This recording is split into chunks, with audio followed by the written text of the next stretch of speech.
झारखंड का कुख्यात गैंगस्टर अमन साहू जिस जेल में बंद है उसे जेल के जेलर को जान से मारने की धमकी दे रहा है। गैंगस्टर अमन साहू ने जेलर से कहा, जो कहता हो मान लो, नहीं तो इस बार निशाना नहीं झुकेगा। इससे पहले भी अमन साहू जिस जेल में बंद था वहां के जेलर पर चलवा चुका है गोलियां। झारखंड का कुख्यात गैंगस्टर कहा जाता है अमन साहू को लॉरेंस बिश्नोई के साथ मिलकर चलाता है गैंग। अमन साहू की गैंग में कुल 144 शूटर हैं, जिनमें से 99 जेल से बाहर घूम रहे हैं।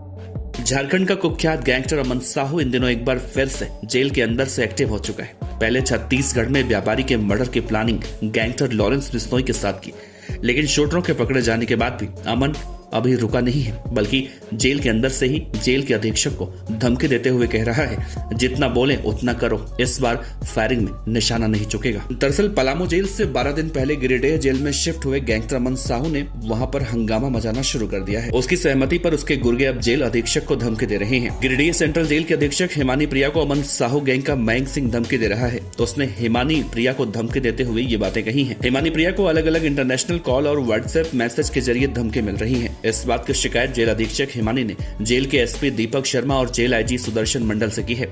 इस मामले में उन्होंने पत्र लिखा है कि इंटरनेशनल कॉल के जरिए मैंग सिंह नाम का आदमी धमकी दे रहा है। पत्र में उन्होंने सुरक्षा की मांग की है। धमकी भरे कॉल में न केवल जेल अधीक्षक बल्कि जेलर सुबोध पांडे को भी धमकी आई है। जानकारी के मुताबिक हिमानी 4 दिन पहले जेल में राउंड लगा रही थी। इस दौरान गैंगस्टर अमन साहू ने उन्हें धमकी दी। इसके बाद से उन्हें व्हाट्सएप पर मैसेज और इंटरनेशनल कॉल आने शुरू हो गए।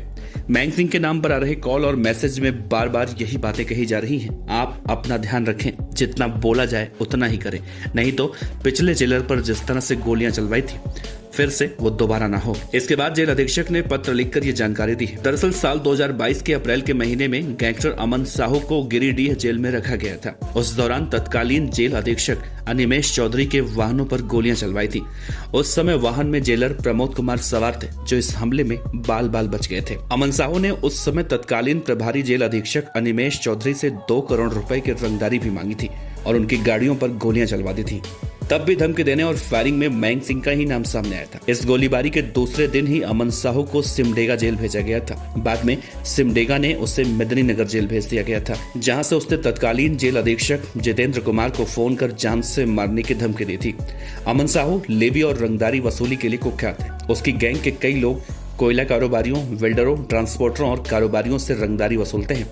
अमन खुद भी खुलासा कर चुका है कि उसका लॉरेंस बिश्नोई से संबंध है। सोशल मीडिया पर अक्सर ये बातें होती हैं। उसका संबंध लॉरेंस के छोटे भाई अनमोल बिश्नोई के साथ है।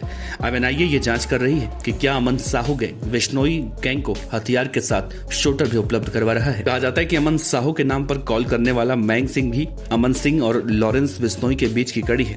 करीब 6 महीने पहले सीआईडी ने एटीएस को जो रिपोर्ट सौंपी थी, उसके मुताबिक अमन साहू की गैंग में 144 से 45 गुर्गे बताए गए थे। इनमें से 99 जेल से बाहर हैं। इस गैंग के पास 5 AK-47 समेत 250 से ज्यादा हथियार हैं। जेल जाने के बाद अमन साहू की गैंग को अमन के गाइडेंस पर मैंग सिंह ऑपरेट कर रहा है। अमन पर अलग अलग थानों में कुल 124 से ज्यादा केस दर्ज हैं। मैंग मूल रूप से यूपी के देवरिया का रहने वाला है। अमन साहू गैंग के पास 250 से ज्यादा हथियार, जिसमें 9 कार्बाइन, 70 देसी कट्टे और 166 पिस्टल बताए जाते हैं। फिलहाल जेल अधीक्षक को धमकी देने के बाद अब अमन सिंह एक बार फिर से चर्चा में है।